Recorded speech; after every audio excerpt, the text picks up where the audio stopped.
Clear din pala, no, John, ano? Parang salamin din. Ayan. Paano gagawin? Ganda talaga na. Maliit pa pala si Tatay Jess, papayam. Malaki na daw itong ano to, akasya na ito. Tingnan mo, parang sunog, no? Oo, yeah. Ito wala man. Pag nalagyan, lilitaw ko yan. Oo. Tingnan mo ito. Ayan, wala. Saka lilitaw ngayon yung parang may sunog niya, no? Ang ganda, oh. Parang sunog. Ito, oh. Tingnan mo.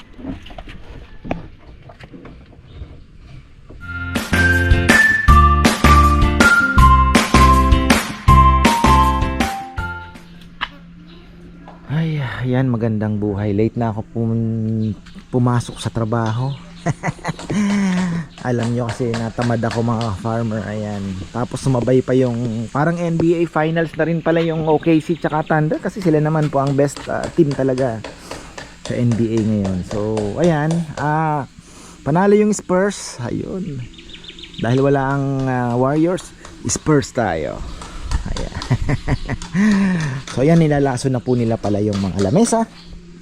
Ayan po ang ilalim at ayan ang haspi. Napakaganda pala ng haspi na itong akasya na ito. Unahan na lang kayo. Oh, niloloko si Nel bidding daw. Gusto niyang ipabidding. Ayan, oh, ayan po, tibay niyan. Tingnan nyo, pakahigpit niyan. Oh, di na linagyan ng ganon, pero solid po yan. Ang ganda ng haspi. Papatira po natin yan sa professional. Ayan, linason na pala, linalason po ngayon para at least kung may mga bukbuk man, mamatay na at wag nang lapitan ng bukbuk in the future. Oh. Tapos ito yung ating iba pang mga slab. Napakaganda, mayroong may hukay. Oh, Ganda ng aspi ko yan. ganda, no? Solid. Oh, hindi kasi sa tingin mo gaano nakatanda ang akasyang ito? 100 years daw kuya. Ha? Mahigit. Oh, sabi ko na eh. Tanda na yan. Kasi ang nagtanim niyan, Balik pa lang sila Ninong Jun, malaki na daw yan. Kahit tatay ko kuya. oh, si Ninong Jun mo 72 na. Tatay ko kuya. Di matanda ma. Dinaktan daw yan. Ha? Dinaktan daw. Nang Tatay ko. oh, tatay po ni Jomar, si Tatay Jess. Dinatnan pa itong akasyang ito. Kuya, kinantusan niya. Ayun. So yan po, makikita mo naman sa haspi kasi. Ayan, oh.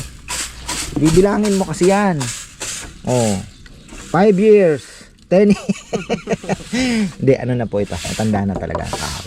Makikita nyo, century old na daw. So actually nung nakita ko naman, sabi ko matanda na. Inabot pa si Mang Jess, ilang taon na?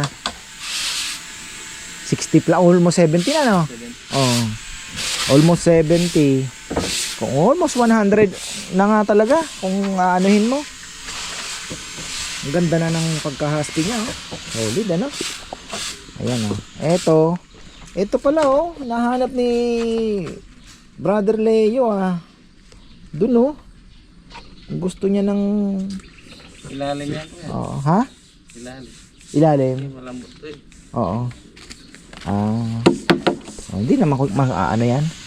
Medyo malambot. Huwag nang tanggalin, ano? Hayaan na. Kasi lalagyan naman ng paa. Pero sa ibabaw maganda. Pero mas maganda sa ito kung hindi malambot yan. Oo nga, no? Wala, hindi tayo makakaano talaga. So ayan, oh, kita nyo naman, ganda ng husky talaga. Solid, lumalabas pagka na ano, no? Itong linagay mo, sulignom. Oo kuya. Kaya pala amoy taing ano, ay amoy bulok na patay na daga, no? Kasi kuya. Ha? Labas yan. Medyo iano mo ng konti, kapalan mo para masipsip niya. Okay. Parang may mga naiwan pang mga ano dyan. Oo, wala na yung mga bukbok din para hindi na lapitan. Bukbok kuya. Kung malambot yung kukunin nyo. Oo. Mga bukbok. Ito, linagyan mo ng ano? Oo kuya. Linagyan mo ng pinalubugan mo para lulubugan yan. Tapos ito, paa. Oo. Ito, gumagawa po ng pala upuan. Bench, no? Magawa po kami. Ha? Isa lang. Na pwedeng gawing ang may bench. O di isa lang ang lagyan natin ng may bench. Mabigyan ano ng konting presyo. Solid din po ang ilalagay natin na upuan din. Tapos ito naman yung may dugtong. O sa may mga gusto po ng ano, pero pagagandahin din yan, halos ano yung dugtong na yan. Hindi naman maggagaanong bubuka dahil may lock siya, no, Nel, no? Yung yung may dugtong po.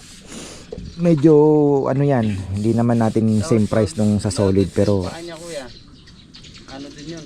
Clam na rin yun. maglalak din, ano? Hindi naman ano talaga. Ayan. Ito pong punong ito, pinutol lang kasi nagkaroon ng dagdag classroom doon sa school. Kaya po ito ay pinaputol na din. Maraming matandang halaman din yan. Oo, syempre. Kahit yung mahogany sa likod. Matanda na din yan. Oo yan.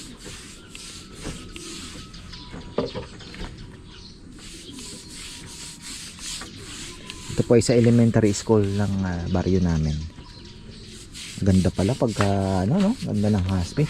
Yung pinagtapyasan, Nel, pwede pang gawing parang mesa-mesa yun kahit pang dito lang, ano, yung makapal doon, di ba? Pwede pa eh. Sayang din.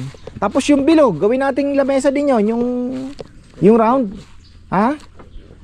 Oo. Ano hindi natin?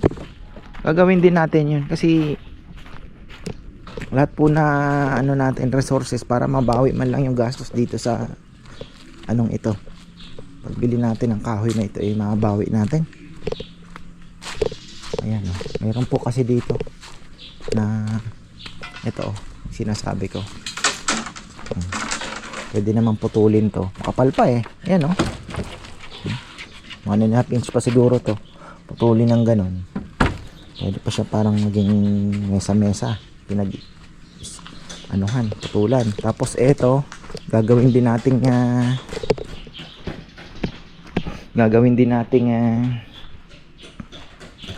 table to with art. Ayan, ito, kapatid. Ayan, kita nyo yan? Oh, ito. Ang ganda din, di ba? Gawin din natin lamesa yan. Tapos with mga upuan bench siguro. Bahala na kung anong pwedeng may art ng konti, di ba? Ayan. Magaling natin yan. Para naman na hilera natin. Sino may makaibig, di ba? Pero ito, guaranteed po na ito hindi na magbubuka. Wala na po yan kasi more than a year na po itong naka-standby. Wala na pong kumbaga nakalipas na, napatuyo na lahat, hindi na po yan magbubuka kasi ang nagiging problema po ng ibang slab, yung lalo na po pagka bata pa yung kahoy, yung nabibiyak po sa gitna ang ganon, naghihiwalay pag natuyo, umihiwalay. Pero ito, solid po yan, solid na solid. Ayan, oh. Ito, ganda din ito. Mahaba lang, makitid lang kaunti. Siguro mga nasa 30 lang po ang ano niya. Pero dito medyo malapad. Ang ganda, oh.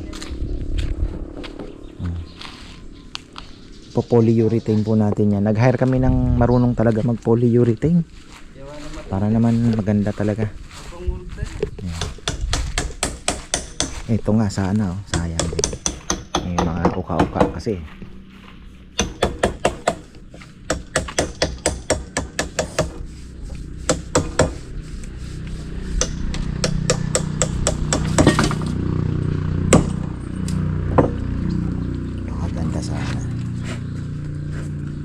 Pero grabe ang ganda. Napag ano ako sa haspi niya. Ganda, no? Okay. Ang itim pala. Pag kuminang pa yan. Oo.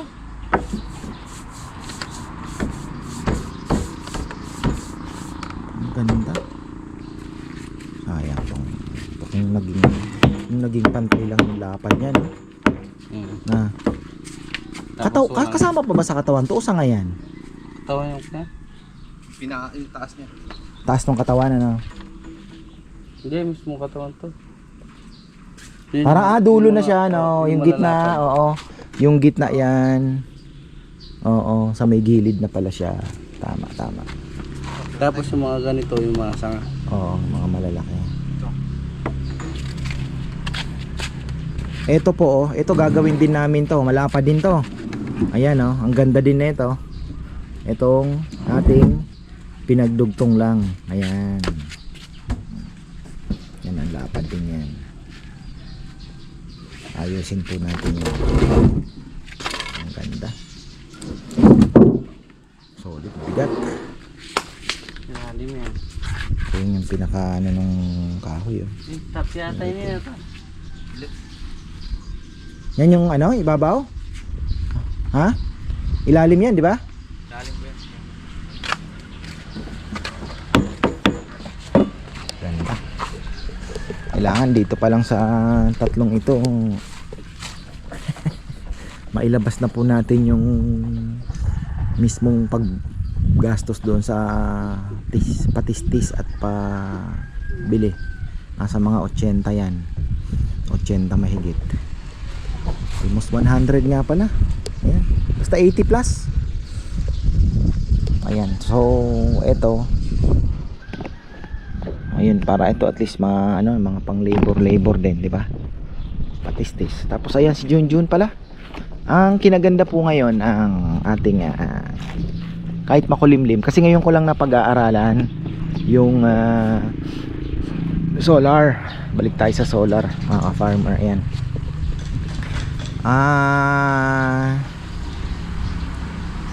Very good. Pati yung papaya ko, yung mga ilalim, lahat ng papaya ilalim ng dahon. Yung solar natin, yan, ngayong makulimlim kasi umulan na po kahapon umulan na kahapon. So ayan na po, cloudy. Pero ngayon siguro nasa mga 90+% na po tayo sa battery. Kaya ayan, silipin nga natin. Dito pala medyo tatagalan mag-charge. 99 na pala, okay na, full charge na din. Ayan, 99. Full charge na tayo kahit makulimlim. Tapos dumating na yung ating ito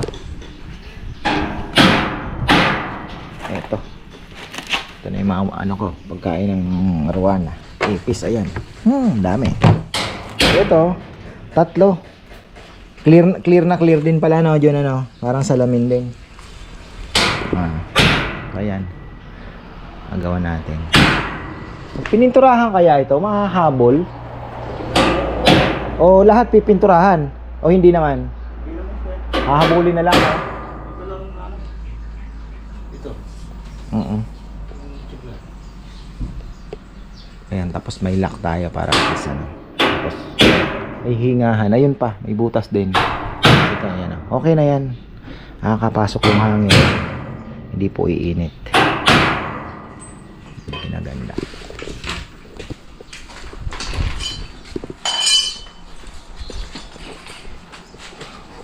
So hanggang lang talaga.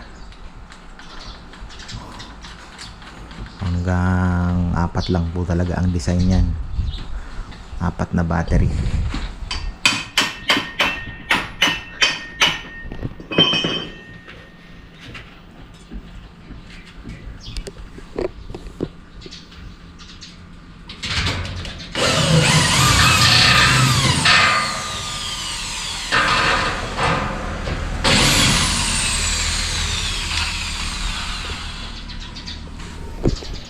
Apat na batteries.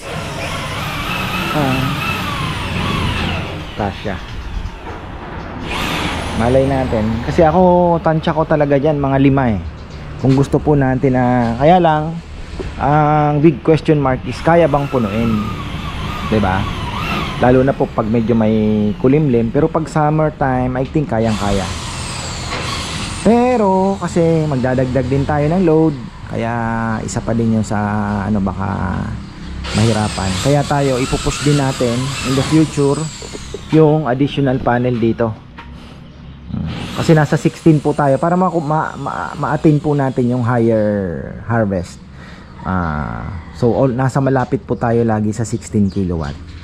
Diba? Kasi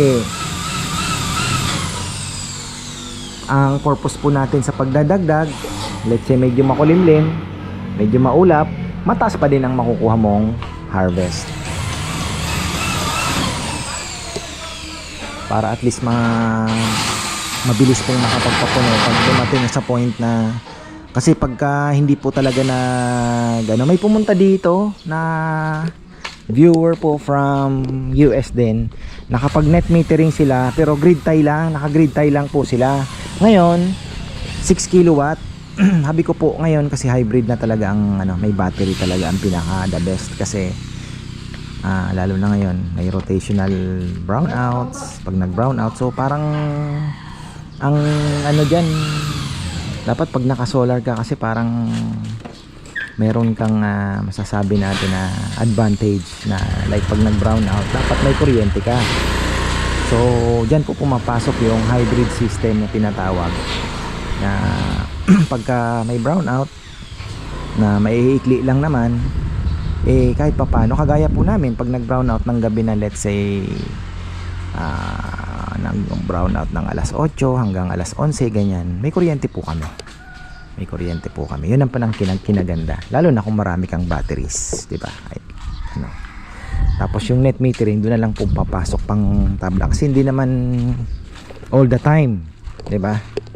Hindi naman all the time talagang ka solar. Pero may mga lugar kagaya po sa Palawan na talagang nakadepende na sila sa solar talaga.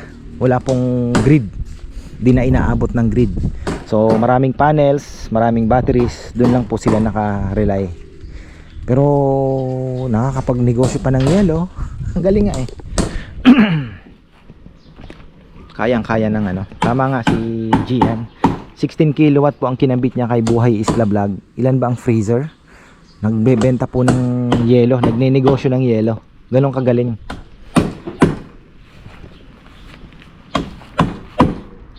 Buhay Isla.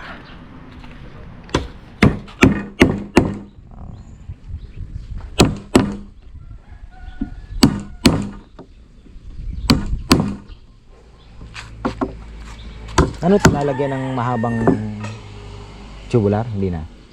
Diba? Paano? Kahoy din. Hindi. Bakal. Bakal. Ito kay Ann.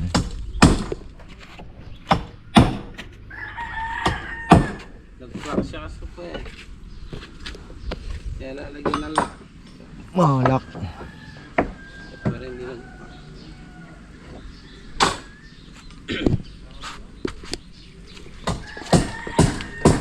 Oh, ito malapad Ito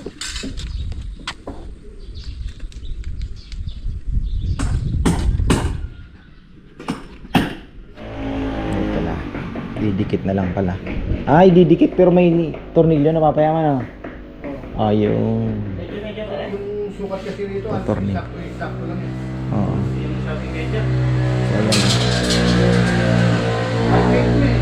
Ganda kasi pagka yan po ay napuno na ng battery, let's say 4, gandang tingnan, di ba?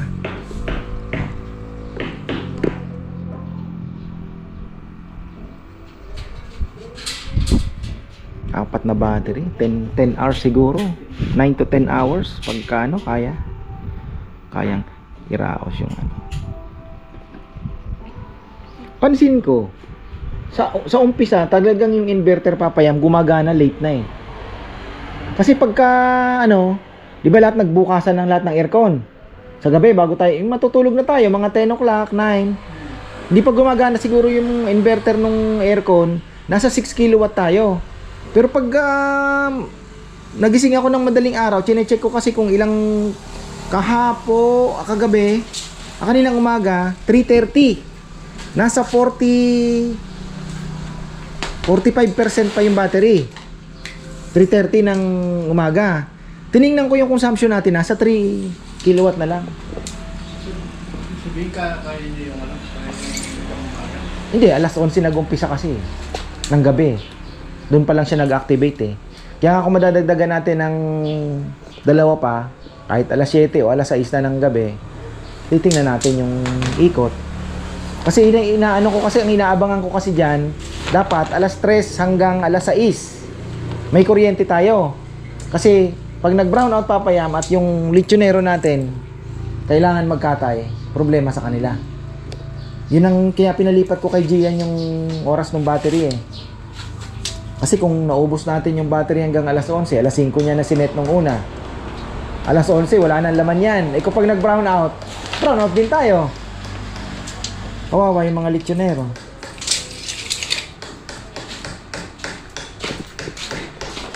Nasa 45% pa. Sabi ko, ba ayos ah.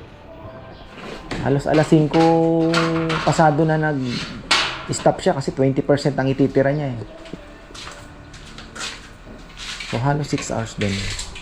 More than pa yung dalawang battery. Malakas siya kasi 300 AH for 51.2 volts. Ito daw yung pinakabago ngayon. Ito yung pinakamataas na voltahe. The more palang tumataas ito, yung volts po titingnan po ninyo. Yan ay mas mahaba ang ano kasi 15 kilowatt 51.2 volts. Yan po yung maganda titingnan po ninyong battery. So, yung ating brand ay Smart Propel. Ayan. Wi-Fi na din yan. Ang maganda dito, tsaka dito sa ano, pag may problema, message lang ako kay Gian. Control niya na po yan sa Wi-Fi. Kaya, ang galing, ang ganda.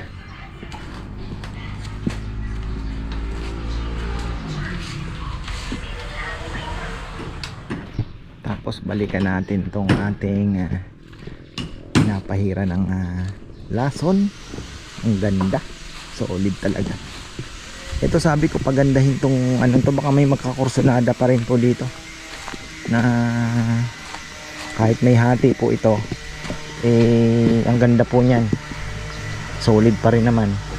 Actually marami po ang nagbebenta, makikita po, tingnan niyo po ng maigi kasi yung iba hindi naman po talaga yan buo. Yung solid talagang san kinakat nila, pagdudugtongin nila yun. So depende na po sa nagdudugtong kung para hindi gumalaw. Maganda ang pagkakagawa. Kasi halos naman po na mga lamesa talagang mabibili eh dugtong-dugtong naman talaga, di ba? Iba, unique lang talaga yung mga solid wood na ganyan. Ito, dalawa lang. May mga dugtong po yan para hindi na gumalaw sa gitna. Ganda ng ano, oh, itim na itim. Oh. Parang kamagong ah. Ano to, natural niya? Talagang magulang na yung ano, yung puno. Ayun, oh. Iitin talaga yung asin niya, kuya. Oo. Talagang akala mo nga ano lang eh, pero pagka na oh, nilitaw ano? Oo, kuya. So kahit pala natural lang ang ilagay, no? Oo, kuya. Ganda. Ayos to ah. Tip kaya ako ng isa. Huwag na. Benta na lang natin. Benta na lang natin. Actually, meron na pong gustong bumili. May message sa akin. Sabi ko, wait lang po at meron natang kausap si Bebe kasi si Bebe ang pinapaano ko ng sa mga nag-i-inquire. Lalo na po dito sa tatlo. Ito medyo pwede pa pang dining to, papayam? Pwede pa, no? Pwede pa naman. Oo. May mas malapad pa ba dito doon? Maganda din naman tong ano, medyo makitid lang ng konti pero live edge. Ayan. Nalagyan na kung pwede natin lagyan ng ano to. O kaya yung mga naghahanap ng let's say tambayan lang, hindi talaga dining alam niyo naman po yung mga malalaking bahay, di ba? Ayun, sabihin natin yun, pan-dining talaga. Pero ito, let's say panglagay mo nyo sa lanay. Sa mga tambayan po ninyo, palagyan nyo lang ng bench. Oh, ayahay na. Di ba? Pwedeng pwede. Papaya mga ano dyan, mga supervisor. Siya po ang nag-ano kay Nenny. paano ang gagawin. Ganda talaga na. Maliit pa pala si Tatay Jess, Papayam. Malaki na daw itong ano to, akasya na ito. Ibig sabihin talagang matanda na.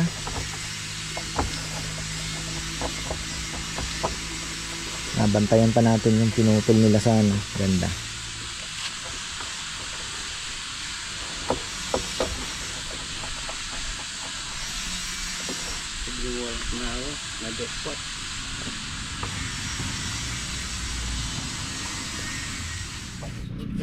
Ganda sana. Sira lang po. Ito. Pero magandang i-resin to. Hindi natin talaga alam eh. Hirap sumugal naman. Yung iba nga pinagdudugtong sa gitna parang ilog. Kung pinagawa mo naman, mahal. Sa kanila mo ipapagawa. Dadalhin mo pa, no?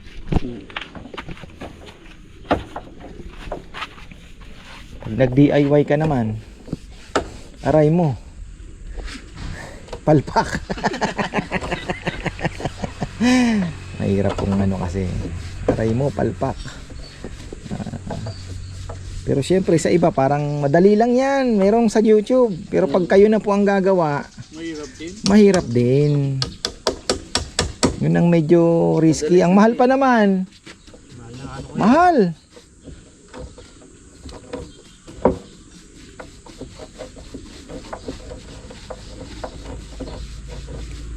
Buti sana kung sindali lang magluto ng... Saan ko totoo yun? Yung sa flooring nila?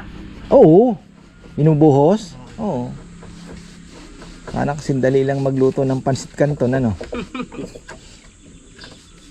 Hindi naman ganun. Pero ang ganda na ito, oh.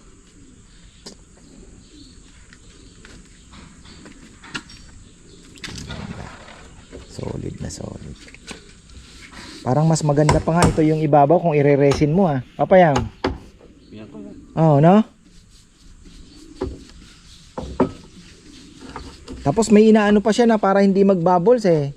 Yung blower nila. ayun, blower.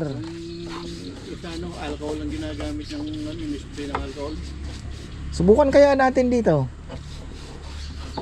Yun. May tip. Sa palaran natin. Tapos may hinahalo silang tinting color, ginaganong-ganon ano. Parang design ba? Oo. Dapat magaling ka din sa art. Yung parang wave sa... Oo, yung sa dagat. Yung ano kuya, yung iba, Ang natural hirap. yung nilalagay, no? Parang alon talaga. Ang hirap eh. Ito siguro kahit hindi na.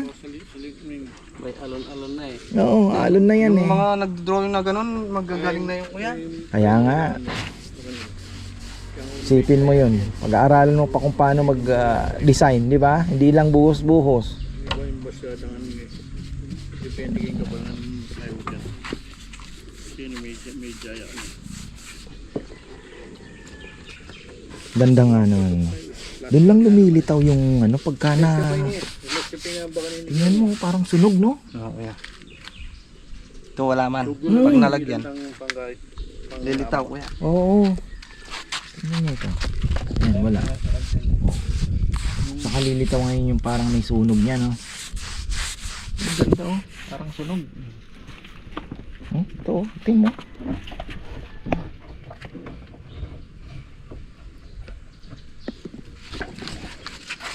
Ay, kailangan mo kanina kung doon 2 meters. Mabenta. Kung ire-resin mo to, linisin mo ng maigi, no? Tapos no, yung para walang mga siya, ano, ganda siguro. Ayan na po. Ayan na po ang bagyo. Bago tayo magtapos, ayan na po ang bagyo. Ayan na. It's coming. And it's coming very fast. Ayan na po. Di pa ako nakakapagpakain. Ayan. Ayan na po. Nakakatakot. Ayan na. Ayan na. Ayan na. Lagyan na po nila ng ano. Ay, kumusta naman ang mga saging kahit mapakla pa. Ang dami pong kumakain ng mga unggoy. Kahit mapakla pa. Binabanatan na. Mapakla pa, no? Ha? Matamis. Maliit eh.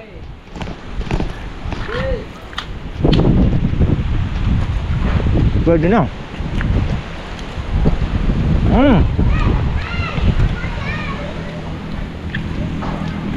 Lagyan na nila ng ano, kasi para hindi mabasa ng ulan.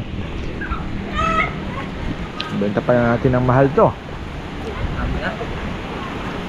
Pa-reserve na kayo. Ang hangin parang